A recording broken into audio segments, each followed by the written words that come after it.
Hello and welcome to the Leading Lounge. I'm your host, Dr. Justin Dubose.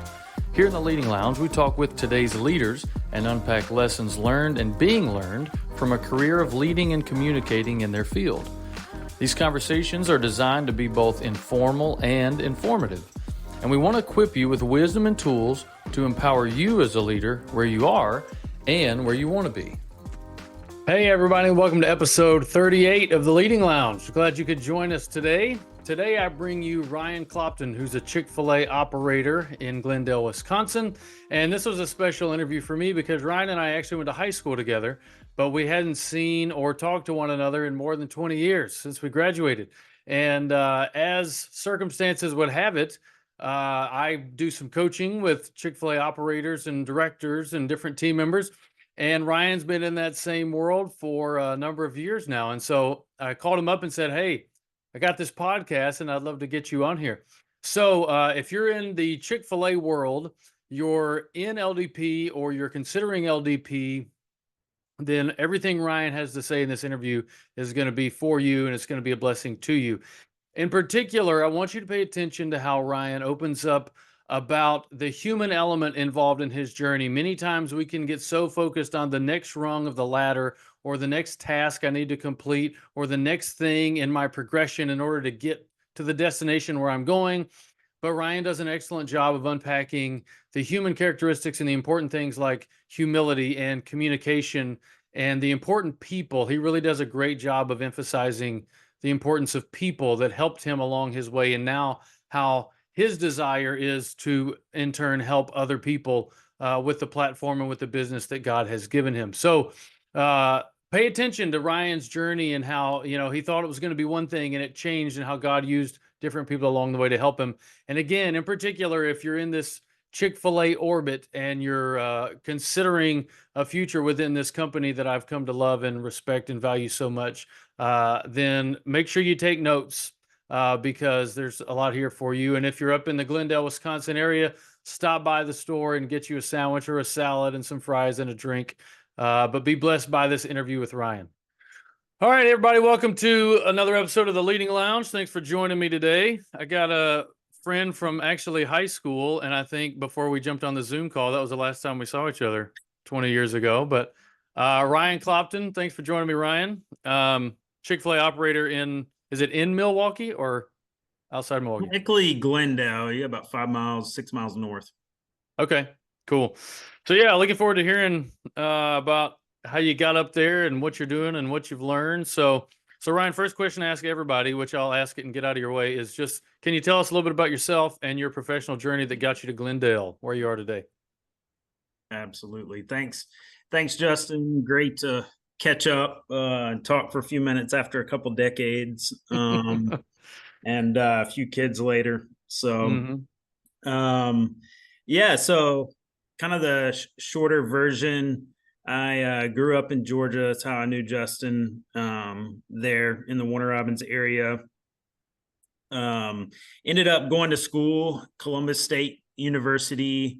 Actually got an English degree there, and had done some teaching and some mission work overseas, and kind of idealistic, but like, hey, want to change the world, and how can I best do that? And ended up, I had a summer job at Chick-fil-A. It was really just buying time until I moved and went to seminary. But my wife had some connections with Chick-fil-A, and it was actually the owner of a Chick-fil-A there in Columbus, Georgia, right across from the Aflac headquarters.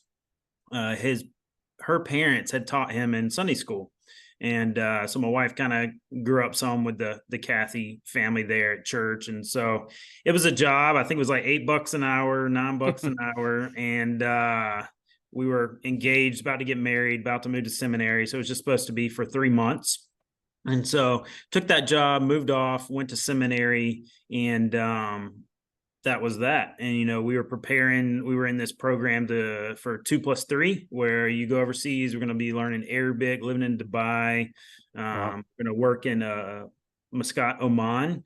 And so really had a desire to work in an international context and work with Muslims and but the big thing was to be somewhere where there wasn't really much work. And so that organization that we were going out with had some budget issues. And so ended up getting the degree there stateside. And long story short, like God close some doors in that regard, and so got the degree. But in the meantime, we were going through adoption process as well. Then that was supposed to take about a year, took like 3 or 4, and kind of really had to stay at one address going through that process. But uh in the meantime, like I was working with a business. I was actually in pest control and had a territory and route, and really fell in love with the idea of a business with customers, and one that you kind of drive yourself. And like, your effort kind of led to how well you did, and your reward. You weren't just clocking in and out. And so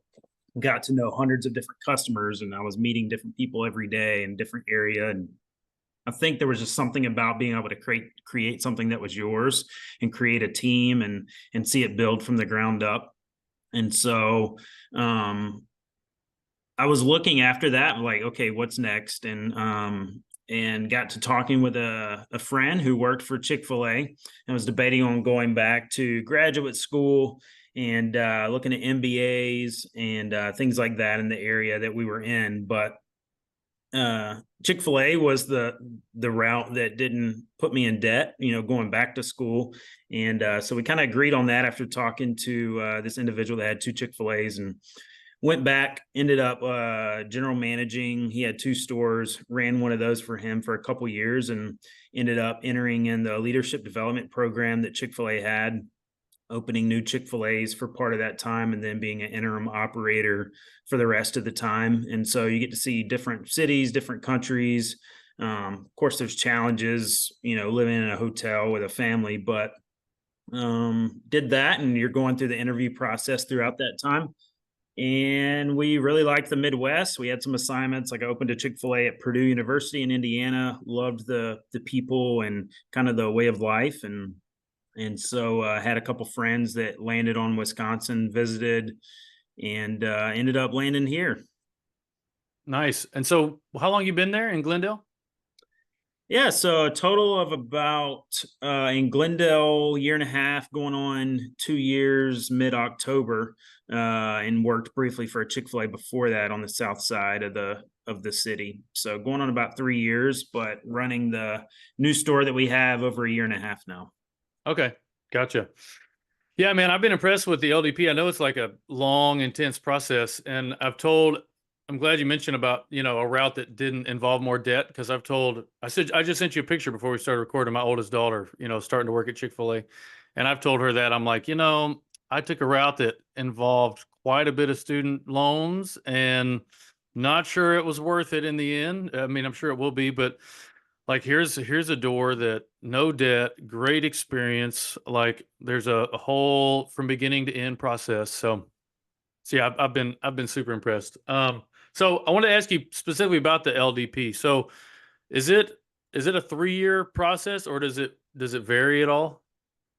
So you apply at 12 months in. If you have 0 Chick-fil-A experience, that one, it turns into definitely more like 3 years. And they changed that right around my class, to where they would let people in that had no Chick-fil-A experience but had business experience. They still are very qualified, a lot of them young professionals and such, but they would come in, and it's almost like 6 intense months of, like, military training. Like, you're bouncing all over the place every single few weeks. You're drinking Chick-fil-A from a boot camp. hose. Yeah. And so you're doing that for 6 months just to get to ground zero. And then you start the 2-year process. But like the way that I did it is it's split to where, like, one, you're like an interim owner operator managing locations that are kind of get them back to par for the next operator.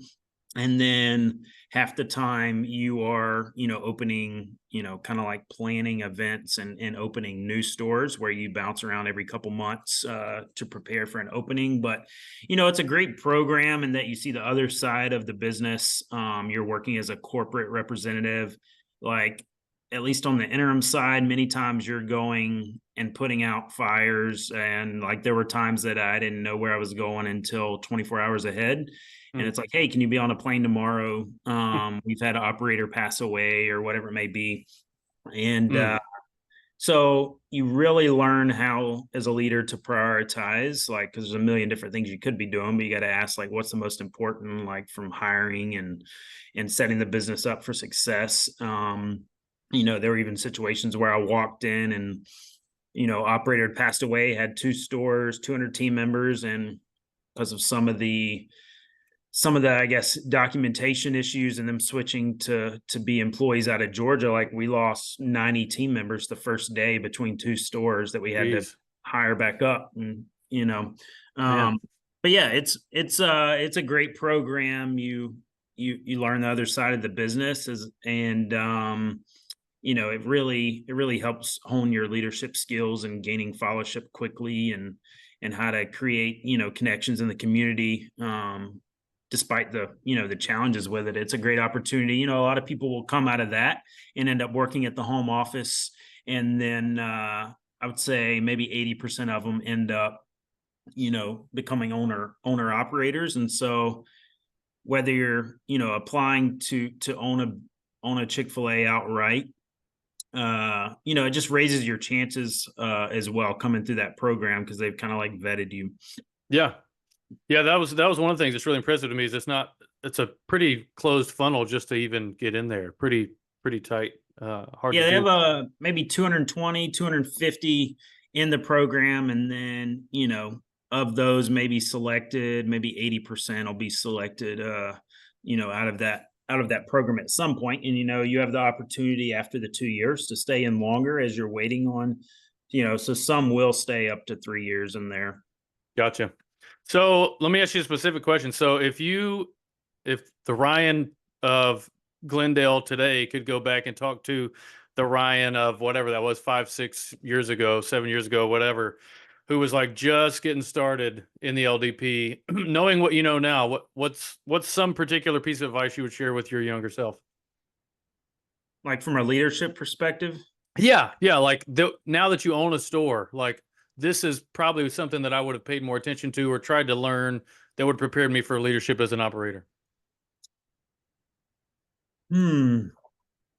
I would say like, you can take this advice in life in general, but like if you can't enjoy the journey and the process to it, like it's one thing to focus on like, hey, I have this goal and like once I get there, um, you know, everything will be great, but like you got to enjoy the journey as well. And so, that has, most of your life is working toward a goal. So you want to enjoy that process and see the benefit in it. And so I think at times like so focused on the end destination, you didn't soak in the process. And that's maybe in your life it's a professional goal, maybe it's a family goal, financial goal, but just enjoying that process. And then also like being vulnerable in leadership positions to where like you're not putting on a performance or anything like that, but like, hey, I make mistakes every day as a leader. Like the leader doesn't mean, hey, you're the one that makes the least mistakes. It's like you Mm, learn from mistakes, you apply them, you're able to communicate in a way to where, you teach others through your mistakes. And so I came to learn that a leader needs to be the most humble person in the room. Like that has nothing to do with confidence. Like there's a lot of confidence that comes from humility.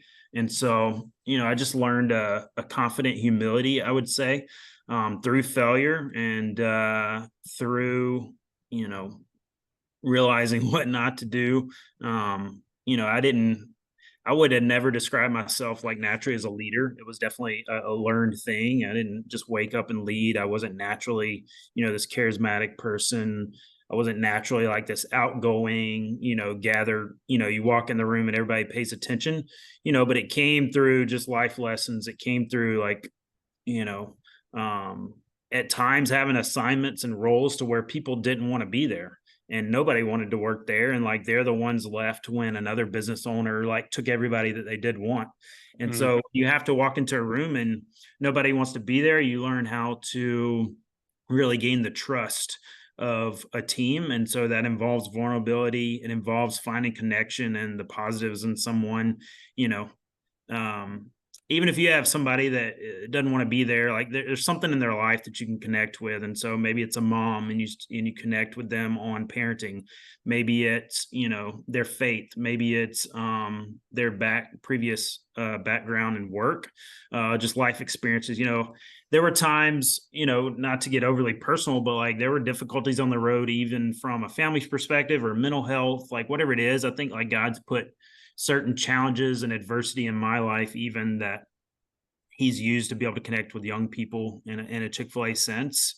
And, you may be the only one that they have to talk to. They may spend more time with your leaders and who you put in positions in you than their own family or parents. And so I think, it's definitely a heavy weight as a leader, but very rewarding if you use it in the right way. Yeah. Yeah, I was talking to another operator who went through LDP, and what she mentioned the same thing, but she said one of the hardest things for her was like learning that, but in particular with being comfortable with who she was and not trying to do that like imposter syndrome, like as someone else, but just like, hey, here's how kind of God made me, and like I'm walking in here confident in that and leading from that and not trying to be somebody else. But no, that's good advice. So appreciate that. Let me ask you, you mentioned like learning through failure. So I have a particular theory, which is that people can identify more with your failures than they can with your successes because everybody is like intimately acquainted with what failure feels like. So I like to ask people a very failure centric question, which some people don't like, but No, I'm good and with it's that. and it's about communicating. So leading and communicating are kind of the focuses of the podcast. So I ask everybody, can you tell me about a time when you failed at communicating? Like you can use business or personal or whatever, but in particular with a focus on like what you learned from it and if that failure changed your approach to communication at all. Sure.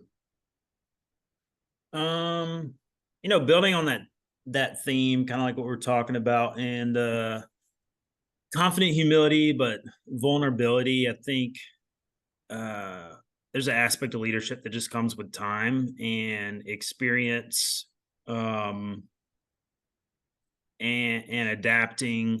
But I think I worked for a owner operator that had produced a lot of other owner operators. It's kind of a system and process where a couple new people come in every 2-3 years, and that was kind of like where he found a lot of influence and impact is producing other owners.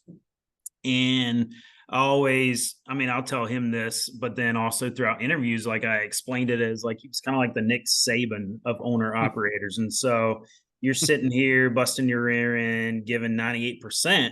But like if you just filtering through his feedback, you would think you were giving 2%. And Right. so like obviously that came from a place of wanting the best for his business and wanting the best for you. And I'm much better, we're great friends, even more so now removed. And like I owe him, so much to be able to get me where I am. But there were definitely some challenging, and anybody would tell you this. I work with a couple in my market that worked for him, a few in Minneapolis, but we all joke and laugh with him together. Like he was difficult to work with, but like it was effective and it got results, and he knew how to identify people for the system that would make it to the end and put up with the challenge. Like to talk sports analogy, like Nick Saban or and I'm a Georgia fan, I'm not an Alabama fan, but like coming through that process, it didn't work because it was the easiest. Like many would come out of that college program and say the NFL was easier. And you're polishing a diamond, like it takes a lot of friction and difficulty. And man, I needed a lot of work when I came in. Like I was horrible, Mm. especially those first 6 months, because I didn't know how to read a room, and I didn't know how to listen a lot more than I talked. And I needed to build a lot more confidence that came from being willing to just listen to everyone and take that in and not having to have an opinion heard. I needed a lot of work on, I would say, how to connect with people and not purely push for results. And so like, how do you lead somebody that's, 55-year-old versus 16? And how do you do Right. that for the same, benefit? And like the same thing that motivates a 50-something-year-old isn't going to motivate a 15-year-old. And like, if you're learning leadership at the same time, man, like that's a difficult role to lead 120 people of those kind of ages. That may be making 12 an hour, maybe making 18 an hour. Like some have been doing it 20 years, and you have this young person like, oh, you've been here a month. Now you're going to be a general manager. Like, why isn't that me? Right. But I would say like the failure in communication came at times from not seeing the best in people, giving them the benefit of the doubt, allowing them to fail, and then coming behind that and teaching with them. And so I think at time as leaders, we try to prevent the people around us from failure, but like, how did we learn? Right. So like he was willing to, I cost him a lot of money at times because it was part of my leadership journey. And so like, I don't think you can produce other leaders if you're putting them in a box and protecting them from everything. Like you definitely want to put some boundaries out, but like they have to fail, and you have to walk through that journey. But I remember specifically a time to where I think I'd taken a phone call on the clock for about 15 minutes with another owner operator that had called and was checking in. And, he walked in, like, we're getting ready for lunch. And, that just set him off. And, like, we had this long conversation. And it's kind of funny now thinking back on it. It wasn't funny at the time, but I sent a text back to this guy, who was an operator. He was in the program. And I said, man, I just got in big trouble with the boss with a laughing face. And, for talking with you. And it was kind of like, I was trying to communicate, man, I messed up. But I accidentally texted the owner operator that I just got in trouble Wah, with as my wah. last text. Nice And so I move, can man. laugh about it now, but I mean, technology challenged. I mean, what an idiot, right? But so yeah, he got livid. He lost it because he thought I was like making fun in light of the situation. And I Yeah. responded to him like, Chris, like you're talking about me being on the phone for like 15 minutes. Like I just worked 16 hours yesterday for end of month, like doing everything I can for your business with, Right. on a salary. And so young, inexperienced, like having to get my opinion heard. And so anyway, we butted heads a lot. I would say what did I learn through that is that again, the humility side, but just like the ability to be a follower when you're in a position with somebody above you is like a great leader is somebody that had already learned how to follow well and to listen, and you don't have to agree with somebody's opinion to collaborate and work together. And I think just enjoying the process and the journey and appreciating that, reading the room, like how to show respect to others. That was definitely a communication failure. I think through that, I also during that season learned like there's different methods of communication that are effective to communicate different things. And so Hmm. there's certain things you send an email about. There's certain things you send a text about. A text is not a good form of communication for 95% of things. Like if it's a yes, if it's a no, I definitely learned that. Like when it comes to an email, like difficult conversations and things like that, I learned through that time to let a spouse or let a trusted person read important emails first. Hmm. At times I would come across in a blunt and like a jerk way, I would say. And so there's relationships that are formed behind face-to-face contact and phone calls, and they're not formed behind text and emails. Yeah. No, that's super good lessons, and it's interesting. So my dissertation that I did for my PhD was the focus is on communication, and it's exactly what you were talking about. It was like different forms of communication, and I was trying to look at is this communicated as effectively, electronically or in person or whatever. And it's like I found out what you and I already know intuitively, and people already know it intuitively, which is like if you got something like heavy or emotional to say, or like for God's sake, sit down face to face with the person and just have the conversation that way, because you're going to end up making more work for yourself to go back and clean up a mess that you didn't intend to be a mess anyway. Yeah, and I mean most people in audiences, I find that a lot with my leaders, they already are like second guessing things, and they are hanging on the words that you say as a leader. And so whatever they automatically assume and think, like those are the conversations going on in their head. So 90% of what's communicated, like they're going to read from themselves. And like so much of when you're one-on-one, you can correct misconceptions, you can talk through things, you can collaborate, and like so much communication is actually like visual and like how you're responding and reading them. And there's just no back and forth and reading each other in electronic communication. And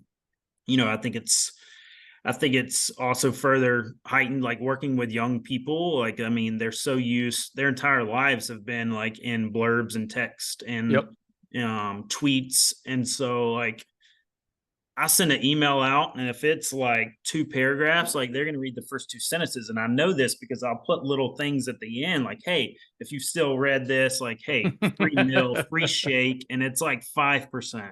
And so, good luck communicating that in that way. I mean, we're bad at it too, right? Like I'm sitting in church, like used to be a couple hour sermons. Now you're getting like 15, 20 minutes. They say you have like a minute per year of age. And so, it's just knowing culture, society, and like attention spans, like that obviously is all intertwined with effective leadership, is knowing like what's going to actually stick. Yeah. Yeah, and the key, I think, is just knowing your people, because you're right. Different generations are so very different. I had a fascinating conversation with I think it was my oldest daughter, may have been someone else at church her age, but I was telling them that, it was like, I thought it was a universal rule. You don't break up with your boyfriend or girlfriend by text. Like, that's rude. Don't do it. Like, you tell them face to face. And they were like, no, no, no, no, no. Like, it's rude to do it in person. Like, you want to do it by text so that they don't have to, you don't put them on the spot with their reaction or whatever. And it was just like, wow, what a weird, different generational way of even thinking about how to say important things, Golly, at least when we were in school, it was like, hey, I got something important, call me after 9 p.m. That's exactly right. Yeah. So only other question I was going to ask you, Ryan, was about relationships. So it's interesting. I interview people from business, from ministry, from military backgrounds, from like all over the place. And every person, it's all about relationships. Like, your relationships that you have both outside of your store and inside of your store, I'm sure mean more and carry you more than like being the most technically knowledgeable operator that Chick-fil-A has or something. So I like to ask people to tell me about the most beneficial relationship that you've made in your leadership journey with Chick-fil-A, and what about that particular relationship made such a huge difference for you?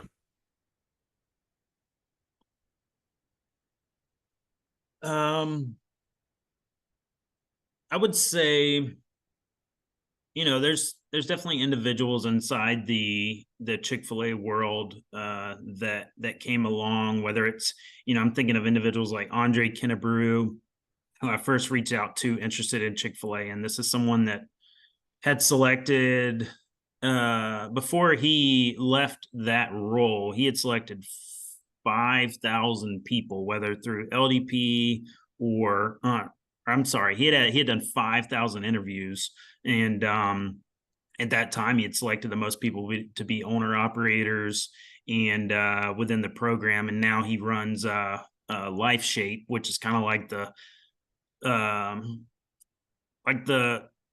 section at Chick-fil-A that they have like for philanthropy, to where like owner operators can do certain missions overseas, take leaders, and Nice.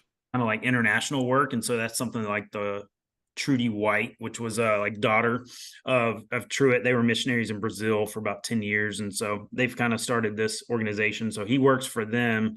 But like, he just always showed up like, hey, I hear you're in North Carolina, this assignment, like, hey, what's a good day? And he'd fly in and just see me. And so, Wow.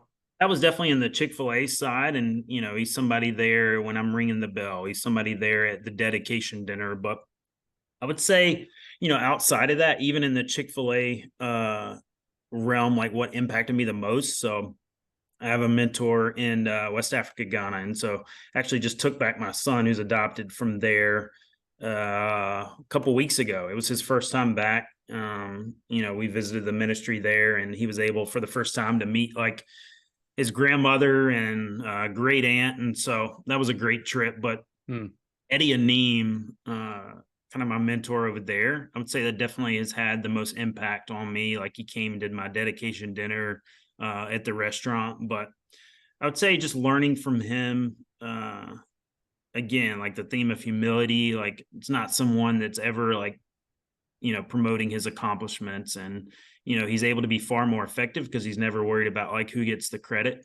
Um, and, this is someone that's planted hundreds of churches and, started in his area of the country, like a hospital and a school and all of these things. And yet, you know, most people wouldn't know, who he Right. is.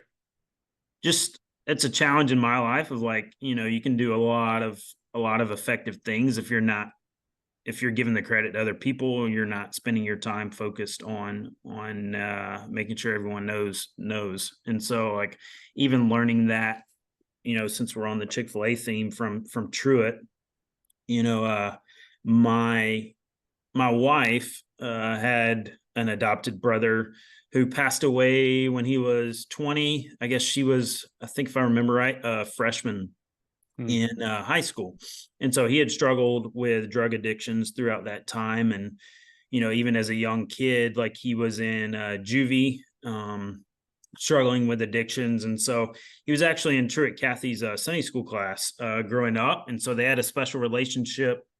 And so I'm sitting in LDP at times, even wondering, like, man, is this the right journey? Is this the right path? Like, it's difficult. Like, I got my family living in a 300 square foot hotel room, and they don't have home church. They don't have family connections. We're sitting in this town, and then next week in this town, and everything Hmm. in an SUV. So I mean, there were some challenging times, but anyway, during one of these challenging times, he had passed away, you know, I forget what year it was, but my mother-in-law found some letters that she had never opened that were sent after the funeral. And so she opened them, and it was literally letters that Truett Cathy had written him uh, Whoa. while he was in juvie, talking about like, hey, like I know, God has great plans for your life, and him investing. And he had been visiting him about an hour's drive away. Never told anybody, but he had been visiting and investing in him. And this is a guy that's, a multi-billionaire, running a massive business. And he's visiting, a 13, 14-year-old in a rough situation in life. Never told anybody, writing him letters. And, it was just a kid that was in a Sunday school class formerly. And so that was just one. I knew I was with the right business, and I knew I was within the right family. And I wanted this to be the last job I ever had. And then also like it was a challenge of, his life verse was um, basically says that like, what's more valuable than riches is your reputation. And in Proverbs 22, and that this is someone that I continue to see like all of these life lessons, but 90% of what he did, I think of like an iceberg, you only see the tip of it. Well, Right. Peter, like 90% of the things and the people he poured into, like nobody knew about because he didn't care. Like he wasn't doing it for fanfare.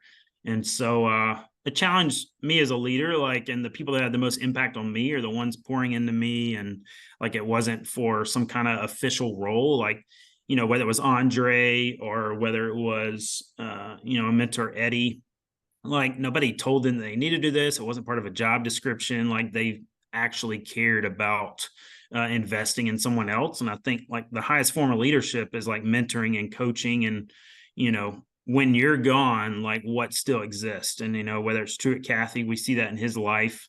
It only grew after he passed away. Hmm. And so like if all of your leadership ends when you're gone, like that's ultimately failure. And if we're thinking like spiritually, like when Christ was gone and the disciples, like it changed the world through that small group. And so it's effective leadership. Like he left, he went on, and like that continued through those through those disciples. And so it's a challenge to me, like to always be thinking like, okay, am I growing exponentially by the leaders that I'm reproducing, or am I just, investing in one single person? And is this just about me? And so, I personally have a goal of producing 12 business owners like over the next 20 years. And ultimately you're impacting other businesses and other teams, because each one of them is going to have 100, 200 Yep. with families, and just the nature that we're in. You could look at it negatively with Chick-fil-A or positively, but like most stores at least have 50, 60% turnover. Like it could be, I got a lot of college students. I mean, they're not going to work for Chick-fil-A long term. I got a lot of people like transient environment, like they have a lot better retention in Chick-fil-A than other restaurants. But in doing that, you get to see a lot of people that go on to other things, other careers. But in producing business owners or other leaders, like you're impacting future generations, other communities. And so great aspect of Chick-fil-A. But I would say the central aspect and the people that influenced me, like it wasn't an official job role. They considered it their job to invest in others, and it wasn't for official title. It wasn't for so that other people knew. Like they just did it. Yeah. No, that's pretty huge. I was actually just sharing the other day with my son. So one of the so I've been Army chaplain for 14, 15 years now, and I was sharing with him because he's just like coming of age where he like wants to, he's thinking about like really impacting and making a difference and like what do I want to be when I grow up and all that. What's that? How old is he? Man, don't ask me that. I don't know. He's going into middle school, whatever age that is. I think he's 12. Okay. middle of 5. They all the numbers get lost. But anyway, I was sharing with him. I'm like, one of the most important things I think I've learned came in some military school, but it was like understanding the difference in position and influence. It was like the two are not equal, and you don't need any particular position to like really, really, really influence people. It can help, if you get a great position but you understand influence, that's great. But like understanding stewarding your life and your leadership and your relationships and all that, like you don't need to be a billionaire business owner. You can be some invisible guy in Ghana that nobody's ever heard of, but man, the imprint and the footprint can be ginormous, for generations. How would you answer that? Who's had the biggest impact on you?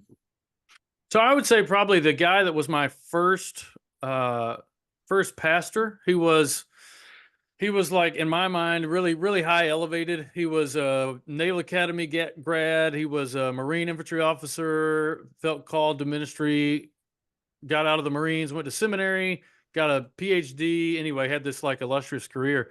And kind of like you early on, he took me in, allowed me to make a whole bunch of mistakes that I don't know that anyone else would have had the, I don't know, fortitude or risk taking, abilities to do.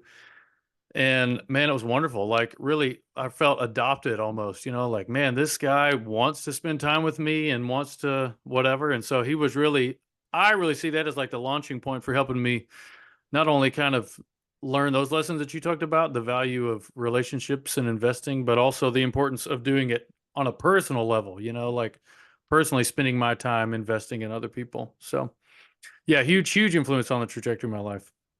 Yeah, I mean, they were all people that found like they would define success by the success of your successor. And so like how successful are the people that you're pouring into? Not you, but like how Right. you're into. Yeah. Yeah. It's sort of like parenting. I used to wonder, like, I'd talk to old people and like, what are you most proud of? And I'd be like, well, I think I'm most proud of my kids, and I'm like, really? Like raising kids is just something like people have to do. You did all this stuff. That's what you're most proud of. But now getting older, as you and I are, I'm like, I get it. Like it helps with the perspective. It's not about me and what I accomplish. It's what the people that I invest in accomplish is a much better testament to what I've done with my life. I love it. So, all right, bro. I really appreciate the time and the wisdom, and it's interesting that 20 years later, out of high school, it would be this indirect Chick-fil-A connection that would kind of bring us back together. So the more I get in the Chick-fil-A world and the more people I meet, the more I'm impressed with whatever you guys do. I used to think the Army did it best, and now I'm like, yeah, I think Chick-fil-A does it better than we do. So kudos to you guys, and thanks for being willing to sit down with me for a minute. Thanks, Justin. It was great catching up. We'll have to do it in 20 years. Yeah, let's do it. All right, and thank you guys for listening. We'll see you next time.